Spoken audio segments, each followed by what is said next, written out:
Hello and good afternoon. The date is the 25th of March. Today, Prime Minister Harold Macmillan and his Conservative government decided not to sign the Rome Treaty. They mentioned several reasons.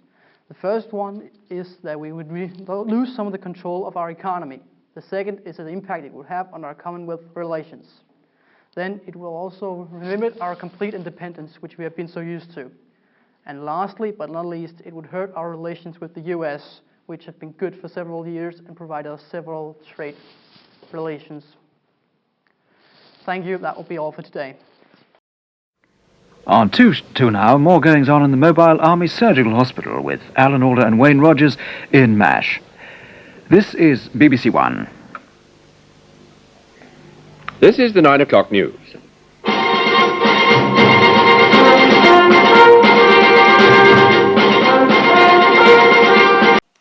Hello and good afternoon. The date is the 1st of January, and today we officially joined the European Union. Prime Minister Edward Heath of the Conservative Party signed the treaty. The main reason for joining is economical. Growth inside the UK has been about 30%, while growth inside the EU has been anywhere from 70 to 90%. So to say, our economy has been stagnating while theirs is growing. So now we eagerly await the results of this monumental decision. That will be all for today. Thank you.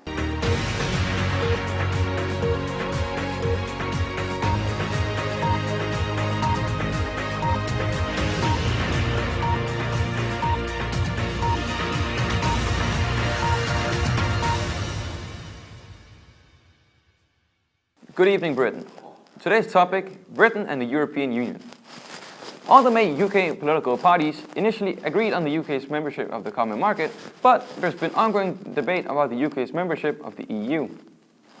In the 1970s, debate concentrated on criticism that despite being one of the poorest members, the UK was the second largest contributor to the EU. The UK's involvement in the EU came under intense strain after the UK entered the European exchange rate mechanism in 1990. The UK hoped to end a damaging recession, create stability and low inflation by attaching the rate of the British pound to the German D-mark.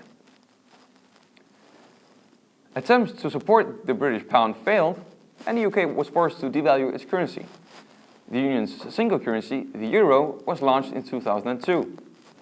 The British government maintained the right not to join the euro. In recent years, debate about the EU has not subsided, and the UK's EU membership itself is still challenged, and the question of whether the UK should join the euro has not been answered. For the first time in the current Parliament, more people would vote for Britain to stay in the European Union than to leave. But future polls may tell a different story.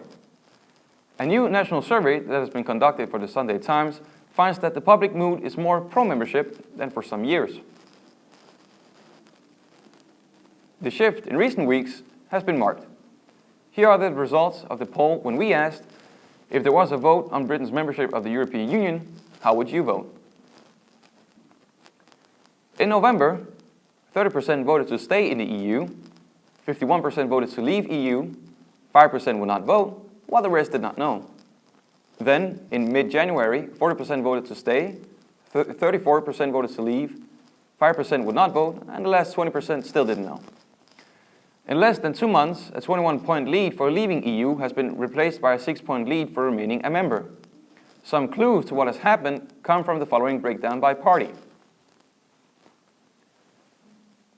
As those figures show, there has been a marked shift among the supporters of all three parties.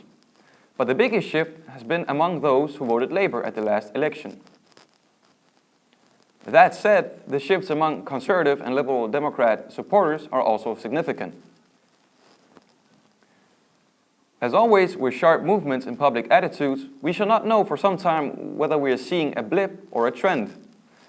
Britain and the EU has been the top domestic political news story for the past fortnight. Today, I've brought in Nicolai Svensson, representative for the Conservative Party, and Philip Rosenstadt, representative for the Liberal Democrats, for a small debate about Britain's involvement. Qatar Airways, world's 5-star airline. Welcome back, Britain. I'm finally joined by these two gentlemen, Nicolai Svensson from the Conservative Party and Philip Rosenstadt from the Liberal Democrats. And we're here to discuss a highly debated topic, which is EU and Britain's involvement. I'll start by asking both of these parties a question. Nikolai, what is your party's view on Britain's involvement in the EU? I have, however, seen lately a growing EU skeptic movement within our party. This group has slowly been evolving due to past events where decisions within the EU has been made without votes. As an example, with the Lisbon Treaty of 2007, which we actually opposed and actually had a campaign for a vote on it. We at the Conservative Party have as well called for a reduction of the common agriculture policy and for more national control over the social employment legislations. In 2010, we actually introduced this new European Union Act, which was passed into a law of 2011. The Act provides for vote in the event of any future EU treaty changes or new treaties, which would see authority given from the UK to the European Union. Yeah, Philip, I'll ask you the same question. What is your party's view on Britain's involvement in the EU? We, the Liberal Democrats, have traditionally been the most pro-European party, arguing that the UK's place is at the heart of Europe. In 2008, we actually called for a vote on the UK's EU membership to provide the opportunity to make a case in favor of the EU to defeat the Eurosceptics for a generation. Liberal Democrats argue that EU is useful for dealing with global issues such as cross-border crimes and environmental concerns, but that the EU should not act in areas where national or local action would be far more effective. Economic-wise, we recognize that Britain's place in the EU is also central to the prosperity found in British citizens. Our country's history is as a successful trading nation, and it is now estimated that many millions of British jobs depend on trading with other European countries. Our strong support for the EU in principle can lead our political opponents to portray us as completely uncritical of the EU, blindly supporting everything about it and every proposal to come out of the European Commission. In fact, nothing could be further from the truth. Liberal Democrats have long been critical of the EU's organizational shortcomings. And unlike the other parties, we have put forward principled and practical proposals for improving them. For instance, a great example of above mentioned is that we highly advocate reforming the EU budget and ending the monthly relocation of the European Parliament from Brussels to Strasbourg. Yeah, my second question goes out to Philip this time. What is your point of view towards the possible implementation of the euro in the UK? Well, there's a variety of pros that's beneficial for the British economy by implementing a single currency. For instance, it would significantly eliminate the exchange rate uncertainty. Volatile swings in the exchange rate can destroy the profitability of exports. This would consequently undermine business confidence in investing. Therefore, with the single currency, business confidence should improve, leading to greater trade and economic growth. Furthermore, inward investments is another major pro. Inward investments increase from outside the EU as firms take advantage of lower transaction costs within the EU area. Recently, the chairman of Nissan said that the UK would lose its inward investment if it stayed out of the euro. So it's clearly that there's a lot of pros and accidentally there's a lot of cons, which could be, for instance, the major crisis in which the euro is currently experiencing. Therefore, we don't believe, as the Liberal Democrats, that Britain would join the euro anytime shortly. Yeah, I'll end this debate by asking you the same question. Nikolai, what is your point of view towards the possible implementation of the euro in the UK? Well, Jimmy, the Conservative Party also opposed Britain joining the euro. The eurozone is not an optimal currency area. The economies that simply makes it up are too different for the euro to work properly.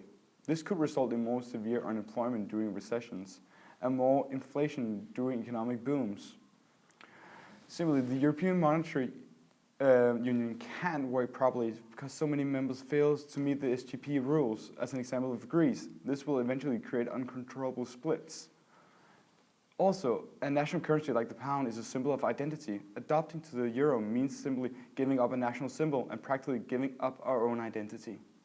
Thank you for interesting answers, gentlemen. We'll be back shortly with an expert in EU relations. Stay tuned. Today, joining us from Cambridge, we have Philip Dingbo, professor in EU economic relations. So, Mr. Dingbo, what do you think would happen to Britain if we stay in the Union? If we were to stay as a part of the Union, not much would happen initially. However, in the future we might experience that laws and decisions from the Union will be enforced upon us. This could have a negative view upon the Union, and we might lose jurisdiction over some areas of governance. On the other hand, leaving the EU could have disastrous consequences on the British economy. Being an EU member means that we have no tariffs on EU trade, so leaving would mean that tariffs would be a start to affect our trade with EU countries. Tell us, Mr. Dungbo, what impact do we have on the Union politically and economically? Well, Jimmy, we have a large economy that is fairly healthy. We provide a significant amount to the budget. As a result of that, we have a substantial influence on the economic policies of the Union. We currently have the European Minister of State, which gives us a significant impact on the everyday business of the Union. We also have a large number of members in the European Parliament who are the final decision makers in the Union. We currently influence the Union towards more widening and no more deepening of it. Thank you for your time, Mr. Dungbo. This also concludes tonight's show. Have a good night, Brit.